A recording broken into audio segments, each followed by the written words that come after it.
Why did I buy this watch? About a year ago, I was looking for a replacement of my Orient white dial. It was 41 millimeters, 41, 42 millimeters. It was pretty big on my wrist.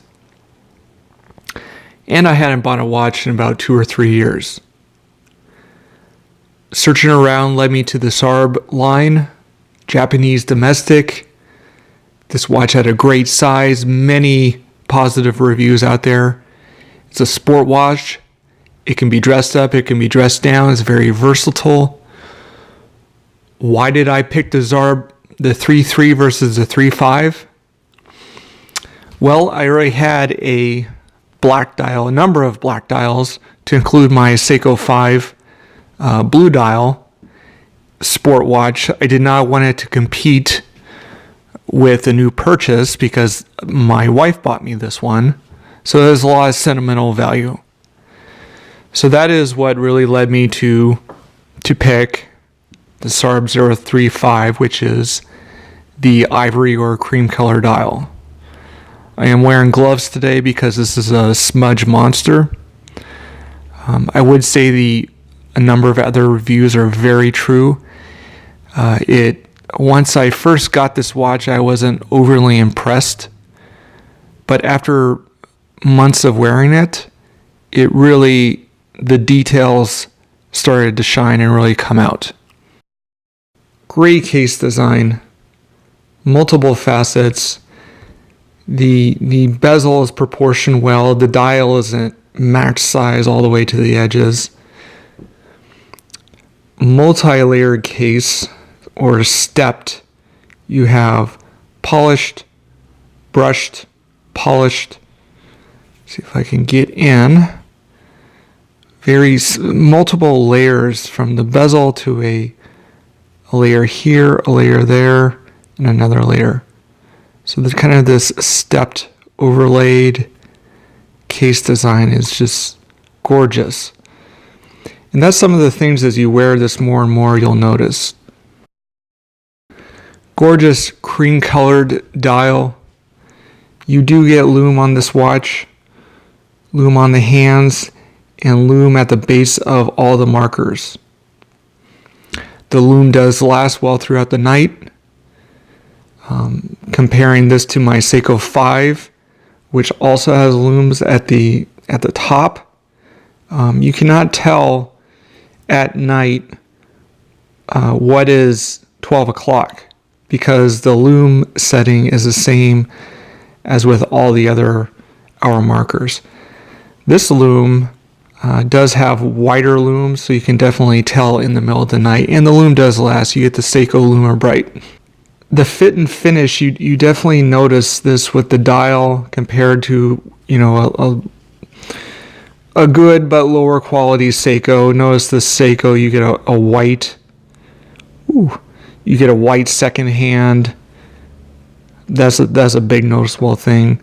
This is a great watch. I do need to review this, but the quality, this is definitely a step up. Kind of same sizing, a little bigger, but it's definitely a step up. Look at the second hand of how it extends all the way to the edge. That's just gorgeous. Let's get a close-up shot. The hands are very detailed. You can look at these hands under a loop, how they're sectioned.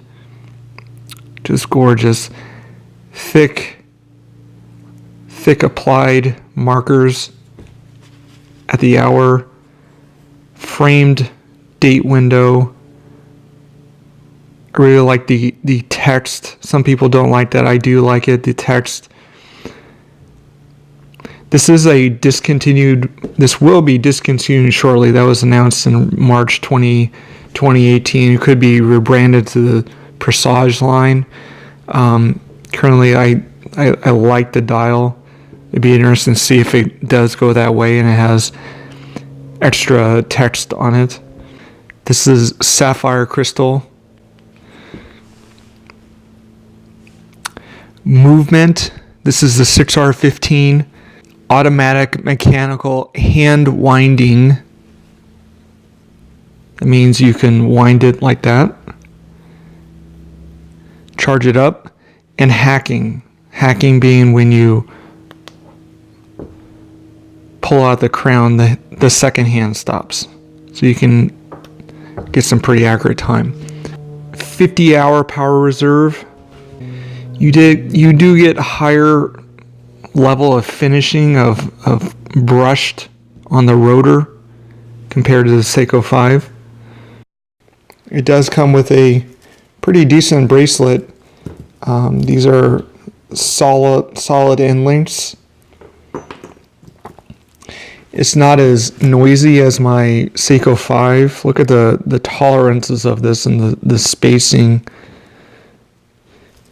And this is a very, if you can hear that, very loud watch. I would suspect if I would wear it more on this, the SARB035, it would not be as loud. As you would see, this is more of a pressed or stamped clasp. This bracelet you get a machined.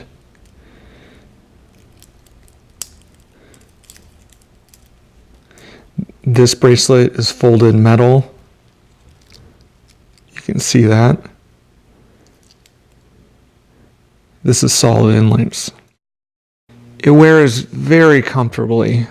On this Pearl-on strap setup where you can customize the sizing you want, this is a watch that's very comfortable and you forget you're wearing it. It doesn't flop around on my wrist. It's not noisy. It doesn't overhang my wrist.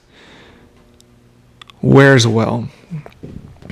I do sometimes wear it on a gray Pearl-on strap.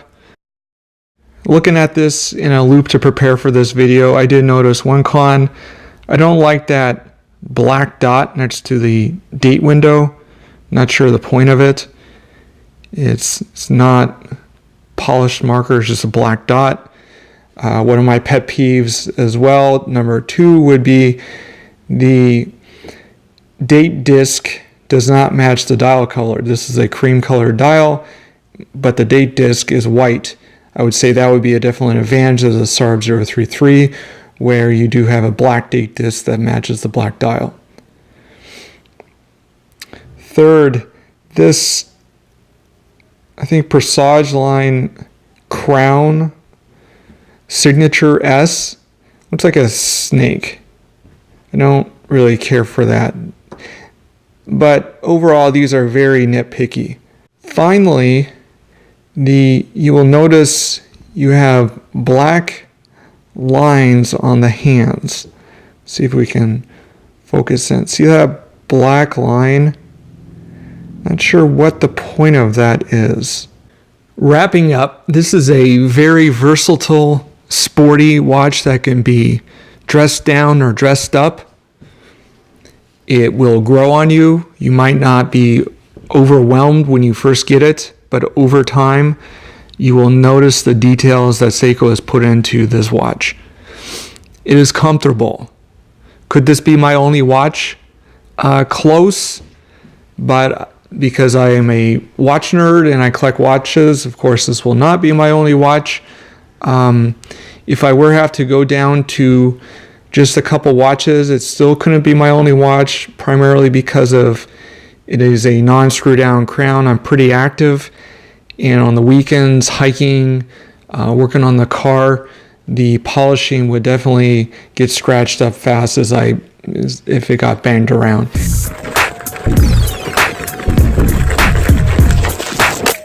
There are many other reviews out there. There are some reviews that have both side by side, the 033 and 35. I would encourage you to watch one of those. This is a great watch. I would highly recommend it. If you got any questions, leave a comment or email me. Thank you for watching. Click that like button if you found this useful.